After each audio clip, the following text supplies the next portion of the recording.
साहब, आज SIO की तरफ से, student Islamic organisation of India, इनकी तरफ से मुमरा में ग्रैंड पब्लिक कॉन्फ्रेंस रखा गया था, क्या कहना चाहोगे इस? उकाबी रूह जब बेदार होती है जवानों में, नज़र आती है उनको अपनी मंजिल आसमानों में। मैं मुबारकबाद देता हूँ इस इस्लामी ऑर्गेनाइजेशन को, जिसके नौजवान बहुत ही हिम्मत और जुर्रत के साथ आज के हालात के तनाजुर में हालात का मुकाबला कर रहे हैं और सही मानों में इस्लामी फ़िक्र के साथ इस्लामी नज़रियात की तबलीग और इशाअत में लगे हुए हैं। आज का ये इजलास इस हवाले से मेरी नज़र में नहायत ही कामयाब इजलास। जिस तरीके से देश भर में माहौल नज़र आ रहा है, आपको भी पता होगा, मुसलमान भी टारगेट बनाए हैं, उसको लेकर आपका क्या कहना है? किसे खबर थी बहार आते ही फूल रंगी कफन बनेंगे, कदम कदम पर रविश रविश पर चमन में दारो रसन बनेंगे। न होता गुलची का लब पे शिकवा, न करते फूलों की आरजू हम, अगर समझते चमन के दुश्मन मुहाफिजाने चमन बनेंगे। और रहे तलब में यकीन था किसको कि होगा एक दिन ये सानहा भी, रुकेगा मंजिल पे कारवां जब तो राहबर राहजन बनेंगे। ये रहबरों ने जो रहजनों का चोला पहन लिया है, खुदा ने चाहा तो इस सांप का केचुल बहुत जल्दी उतरेगा और दुनिया इनकी मक्कारियों और इनकी अय्यारियों से छुटकारा और खासगारी हासिल करेगी। जिस तरह से फ़िरका परस्त ताकतें मुत्तहिद हो गई हैं, मुसलमानों में इत्तेहाद नाम की चीज़ नहीं है, ऐसे मौके पर लोग उलमा की तरफ ज़्यादा निगाह। मैं हमेशा इस बात को कहता रहा हूँ और 1984 से कहता रहा हूँ, जब शाह बानो केस सामने आया था मुल्क में, उस ज़माने से मैं मुसलमानों से ये कहता रहा हूँ कि मुसलमानों, इत्तेफाक और इत्तेहाद का लफ्ज़ पुरमाना उस वक्त होता है जब इख्तिलाफात होते हुए भी किसी नुक्ते मुश्तरक पर लोग जमा हो जाएं। मेरा ये जुमला फिर नोट कीजिए कि लफ्ज़ इत्तेहाद और इत्तेफाक बिल्कुल बेमाना चीज़ है। अगर इत्तेहाद ही हो तो इत्तेहाद लफ्ज़ के माना क्या है? लफ्ज़ इत्तेहाद पुरमाना और ताकतवर उस वक्त होता है जब आपसी इख्तिलाफात के बावजूद किसी नुक्ते मुश्तरक पर लोग मुत्तहिद हो जाएं। मैं जानता हूं और आप भी जानते हैं और मुझे इसका दर्द भी है कि हम फ़िरक़ों में बट गए, हम उम्मत बनकर हमने जीना नहीं सीखा। मगर इसके बावजूद मैं कहता हूं कि अपने अपने मसलक और अपने अपने फ़िरक़ों में आप हैं, आपका ये ज़ाती मसला है, खुदा के सामने आप जवाब देंगे, हमारा उससे कुछ भी लेना देना नहीं है। हर आदमी का अपना मसलक है, वो अपने मसलक के साथ रहे, मगर मसलक के साथ मिल्लत को भी देखना चाहिए। मिल्लत ही नहीं रहेगी तो मसलक कहाँ रहेगा? फिर दूसरी बात मैं ये कहता हूँ कि दीन के ताबे हर किसी का मसलक है, कोई मसलक दीन को अपने ताबे नहीं कर सकता। मसलक के मामले में अपने मसलक के तहफ़्फ़ुज़ात के साथ मिल्लत के मसाइल पर मुत्तहिद हो जाना हम मुसलमानों के लिए ज़रूरी है। ये बात शुरू से मैं कहता हुआ आया हूँ, कोशिश की जा रही है। देखिए, अल्लाह ताला से दुआ करते हैं कि अल्लाह इस कोशिश को बारावर कर दे और मुसलमान अपने मसलकी तहफ़्फ़ुज़ात के साथ मुत्तहिद होकर अपनी मिल्लत और अपनी कौम और अपने मुल्क की खिदमत को अंजाम दें। किताब में आप पहले तो पढ़ेंगे उसको, कुछ अहम पॉइंट। देखिए, आपने जो फरमाया किताब का नाम वो नहीं है, किताब का नाम है absent in politics and power, political exclusion of Indian Muslims. ये मैंने किताब इसलिए लिखी है कि मैंने इसके पहले भी एक किताब लिखी है जिसमें मैंने ये दिखाया है कि मुसलमानों का सोशल, इकनॉमिक, एजुकेशनल कंडीशन क्या है और उनके साथ किस तरह से बर्ताव किया जाता है। 2014 के बाद उनके खिलाफ मॉब लिंचिंग, तशद्दुद, कम्युनल राइट्स ही आम हो गया है। तो इन सारी चीज़ों से कैसे बाहर निकला जाए? तो मैंने ये पाया कि मुसलमान ऐसा नहीं है कि आवाज़ नहीं उठाते हैं, लेकिन उनकी आवाज़ सुनी नहीं जाती। और आवाज़ इसलिए नहीं सुनी जाती है कि आपकी मौजूदगी पार्लियामेंट में नहीं है, आपकी मौजूदगी स्टेट असम्बलीज में नहीं है। आप 35 MLAs डिज़र्व करते हैं, महाराष्ट्र में मुश्किल से 9 या 10 चुन करके आते हैं। आप 77 डिज़र्व करते हैं। मेंबर ऑफ पार्लियामेंट्स आप मुश्किल से 25 और 26 पे लटके हुए हैं। इसलिए हमारे खिलाफ कानून बन रहे हैं और इसलिए हमारे जो स्कीम्स है प्रॉपर स्टेट्स जो इम्प्लीमेंट करते हैं हमको प्रॉपर डिप्रीवेशन से बाहर नहीं निकालना है। तो इन सारी चीज़ों को ध्यान में रख के मैंने ये किताब लिखी है कि पॉलिटिकल एम्पावरमेंट इज़ की टू ऑल एम्पावरमेंट। यानी पॉलिटिकली अगर आप एम्पावर होते हैं, सशक्त होते हैं, तो हर शोबों में आप सशक्त होंगे। तो मैंने दिखाया है कि कहाँ कहाँ पे डिप्रीवेशन है और उस खोए हुए जो चीज़ें हैं उन चीज़ को कैसे हासिल कर सकते हैं। इसमें लाहे अमल भी मैंने दिखाया है। जिस तरीके से आप अभी बता रहे पॉलिटिकल जी। जब से भाजपा सरकार आई है, जी। भाजपा सरकार आने के बाद ही ये जो हिंदू मुस्लिम के राइट्स हो रहे हैं, हिंदू मुस्लिम का मतलब मुस्लिम को ही टारगेट बनाया जा रहा है पूरे देश भर में, तो इसको लेकर आपका क्या कहना है?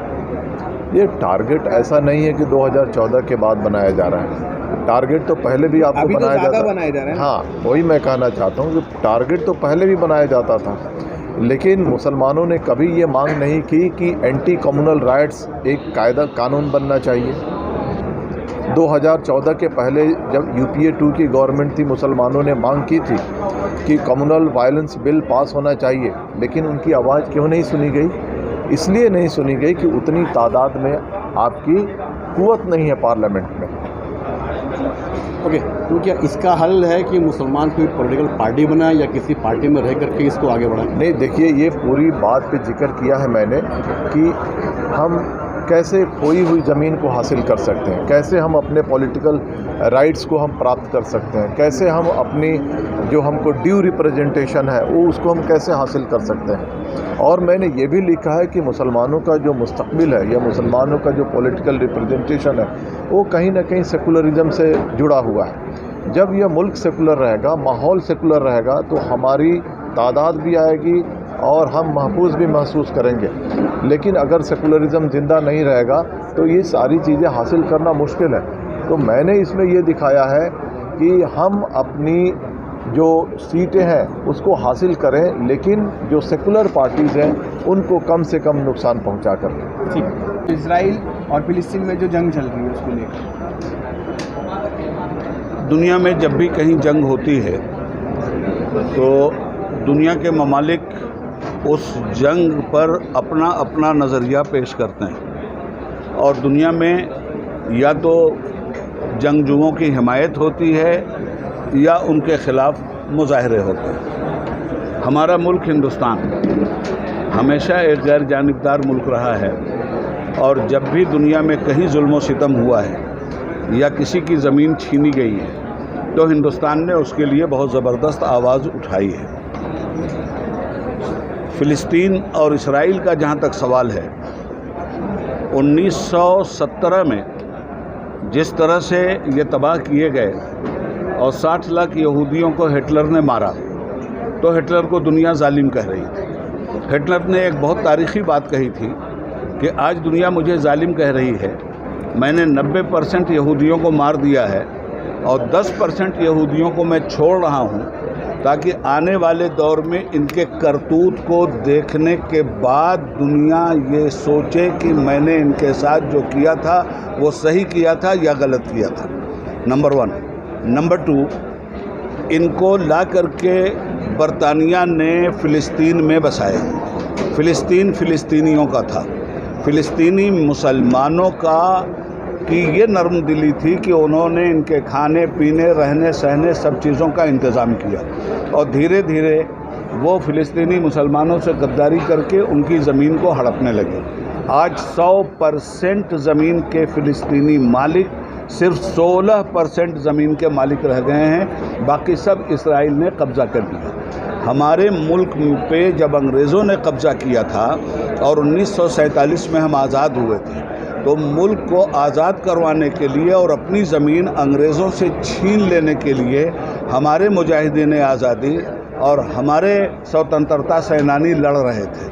अंग्रेज़ उनको आतंकवादी और टेररिस्ट कह रहे थे, मगर आज हम उनको स्वतंत्रता सेनानी और मुजाहिद आज़ादी कहते हैं। ठीक 1948 में इसराइल की गवर्नमेंट बना दी गई। अब फ़िलिस्तीन के लोग अगर अपनी ज़मीन के लिए जायज़ मुतालबात लेकर लड़ रहे हैं तो तो उनके बच्चों को मस्जिदों में गोलियां मारी गईं, उनके घरों पे टैंक चला दिए गए, उन पे बम बारूद डाल दिया गया। ये सारा आतंकवाद दुनिया को नहीं दिखलाई देता। जो लोग अपनी ज़मीन के हुसूल के लिए लड़ रहे हैं उन्हें उल्टा आतंकवादी कहा जा रहा है। अगर आतंकवादी कहने की यही परिभाषा है कि कोई अपने हक़ के लिए जालिम से लड़े और उसे आतंकवादी कहना चाहिए, तो सिर्फ फिलिस्तीनियों ही को आतंकवादी मत कहिए, हिंदुस्तान के स्वतंत्रता सेनानियों को भी आपको आतंकवादी कहना पड़ेगा। इसलिए नरेंद्र मोदी ने जो बयान दिया कि हम इसराइल के साथ हैं, नरेंद्र मोदी को अपनी ही पार्टी के कद्दावर लीडर अटल बिहारी वाजपेयी का वो बयान पढ़ना चाहिए और सुनना चाहिए जो उन्होंने जनता पार्टी के फॉरेन मिनिस्टर की हैसियत से दिया था जब मुरारजी भाई प्राइम मिनिस्टर थे। उन्होंने कहा था कि ये ज़मीन अरबों की है, अरबों को मिलनी चाहिए, इसराइल को इस ज़मीन पर कब्ज़ा करने का कोई हक़ नहीं है। मगर आज हमारे प्रधानमंत्री ने जिस तरह की बात की है, हम अपने प्रधानमंत्री की इन बातों से हैरत में नहीं हैं, इसलिए कि हमारे प्रधानमंत्री के पास न चेहरा है, न चरित्र है, न इखलाक है, न इंसानियत है। SIO के इस्लामी स्टूडेंट्स इस्लामी ऑर्गेनाइजेशन ऑफ इंडिया, यहाँ पर आप आए, पब्लिक कॉन्फ्रेंस रखी गई थी, इसको लेकर आप क्या कहना चाहोगे?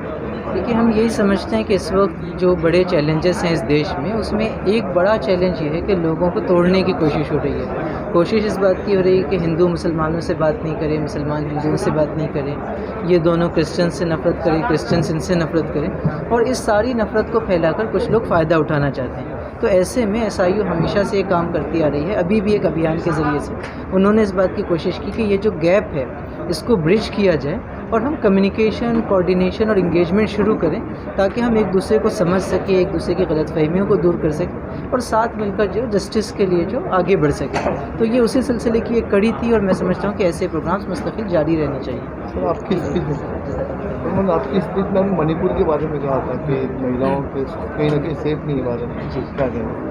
तो देखिए, मणिपुर की जो सूरत हाल है वो बहुत ही शदीद है और आप उसको देश के किसी भी दूसरे कोने से कंपेयर नहीं कर सकते हैं। पिछले 6 महीने से जो हिंसा वहाँ पर चल रही है, जिस तरीके से कुकीज़ और मैतीस का कन्फ्लिक्ट है, मैंने इससे पहले भी कहा, मीडिया रिपोर्ट्स बता रही हैं कि 250 से ज़्यादा चर्च जला दिए गए, 50,000 से ज़्यादा लोग डिस्प्लेस हो गए। कुछ रिपोर्ट्स ये करिए कि पूरे इम्फाल में कुकी कम्युनिटी का कोई आदमी नहीं बचा। मैतीस जो है वो हिली रीजन्स में नहीं जा पा रहे हैं, जो हिल के लोग हैं यानी कि जो कुकीज़ हैं वो वैली में नहीं आ पा रहे हैं और एक तरीके से पूरा सिस्टम जो है वो कोलैप्स हो रहा है। ऐसे में जो है वो गवर्नमेंट की ये जिम्मेदारी है कि वो सिंसियरली इंटरवीन करे और वहाँ जो जुल्म हो रहा है, जो वायलेंस हो रहा है, उसको रोकने की कोशिश करे। और दूसरी ये बात भी हम ख़ास तौर पे बताना चाहेंगे कि वहाँ झगड़ा कुकीज़ और मैतीस का तो हो रहा है, लेकिन वहाँ जो दूसरे समुदाय बसते हैं ख़ास तौर पर पांगल मैती मुसलमान, उनका बहुत पॉजिटिव रोल है।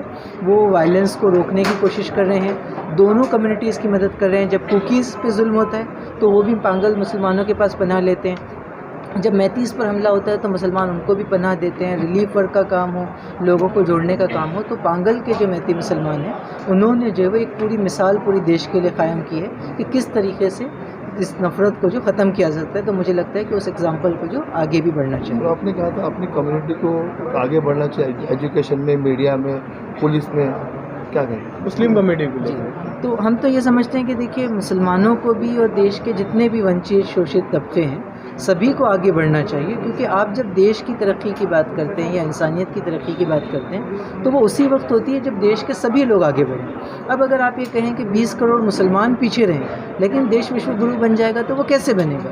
जब मुसलमान 20 करोड़ लोग आगे आएंगे, जो वंचित और दलित और ट्राइबल और आदिवासी समाज के लोग हैं, ये जब आगे आएंगे और ये जब एजुकेशन में, पॉलिटिक्स में, इकोनॉमी में आगे बढ़ेंगे तो उसी के नतीजे में पूरी सोसाइटी का फ़ायदा होगा। तो हम तो समझते हैं कि मुसलमानों को आगे आना चाहिए और उनके आगे आने में सिर्फ मुसलमानों का नहीं बल्कि पूरे समाज का फ़ायदा है। ओके, अभी जैसे आपने बताया कि आना चाहिए आगे, ऐसा नहीं, मुसलमानों में लोग मौजूद हैं, जज्बा भी है और हमारे पास फ़र्द भी है, लेकिन सबसे बड़ी चीज़ ये है कि ये जो सियासत है उसमें डर का जो माहौल बनाया गया उसमें भी आगे नहीं आता है। इनकेस अगर कोई मीडिया पर्सन आ गया, गवर्नमेंट के खिलाफ बोलता है तो एक्शन होता है। SIO उसका बैकअप क्या देगी? देखिए, एक चीज़ तो हम बार बार यही कहते हैं कि चैलेंजेस आते रहेंगे और आपको ये मेंटली प्रिपेयर होना पड़ेगा कि इन चैलेंजेस के बावजूद भी हमको आगे बढ़ना है। दूसरा ये कि SIO के बहुत से प्रोजेक्ट्स हैं जिसके तहत हम लीगल सपोर्ट सिस्टम भी फराहम करते हैं। Association for protection of civil right Jamaat Islami का एक पूरा ग्रुप है जिसके तहत जो है लीगल केसेस देखे जाते हैं और इस किस्म के मामलात में मदद की जाती है। SIO का अपना खुद एक लीगल सपोर्ट सिस्टम है जिसके ज़रिए से वो इस किस्म के मज़लूमीन की मदद की कोशिश करती है।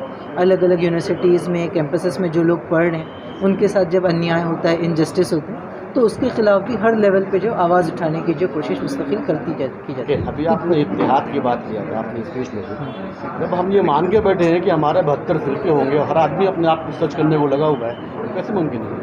नहीं, मैं समझता हूँ कि उन 72 फ़िरक़ों का मतलब ये नहीं है कि 72 फ़िरक़े आपस में लड़ते रहें। उसका सीधा मतलब ये है कि दीन की बाज़ मामलात को समझने को लेकर डिफरेंस ऑफ ओपिनियन हो सकता है, लेकिन ख़ास बात जो है वो ये कि हमारे अंदर इख्तलाफ अगर 5% है तो 95% चीज़ें कॉमन हैं। नमाज में कोई इख्तलाफ नहीं है, तौहीद में कोई इख्तलाफ नहीं है, रिसालत में कोई इख्तलाफ नहीं है, कुरान मजीद में कोई इख्तलाफ नहीं है, ईदैन में कोई इख्तलाफ नहीं है, तो 95% चीज़ें कॉमन हैं। उसकी बुनियाद पे एक साथ आना चाहिए, ना कि जो 5% चीज़ें अलग अलग है उसकी बुनियाद पे झगड़ा किया जाए। हमारी कौम में बहुत सारे बच्चे जो है वो पढ़ सकते हैं, आगे बढ़ सकते हैं, लेकिन उनको सपोर्ट नहीं मिलती जिसकी वजह से वो घर में ही बैठ जाते हैं। तो ऐसे में SIO उनकी क्या मदद कर सकती है? देखिए, SIO पूरे देश में बहुत बड़े पैमाने पर करियर गाइडेंस का, काउंसलिंग का, स्कॉलरशिप्स के डिस्ट्रीब्यूशन का काम करती है और हम बहुत ही स्कूल लेवल से प्री मैट्रिक स्कॉलरशिप से लेकर तो PhD के लिए जो स्टाइफंड दिए जाते हैं उस तमाम लेवल्स पर जो काम करते हैं। ख़ुद मुमरा में भी हर साल करियर गाइडेंस के और काउंसलिंग के प्रोग्राम होते हैं जिसके ज़रिए से स्टूडेंट्स को कहाँ एडमिशन लिया जाए, कौन सा कॉलेज अच्छा है, स्कॉलरशिप्स के कौन कौन से ऑप्शंस अवेलेबल हैं, उस सब की रहनुमाई जो है वो अल्हम्दुलिल्लाह फराहम की जाती है और उसके नतीजे में हज़ारों बच्चे अल्हम्दुलिल्लाह हर साल जो है वो अच्छे इंस्टीट्यूशंस में और नए नए कोर्सेज़ में जा रहे हैं। ठीक।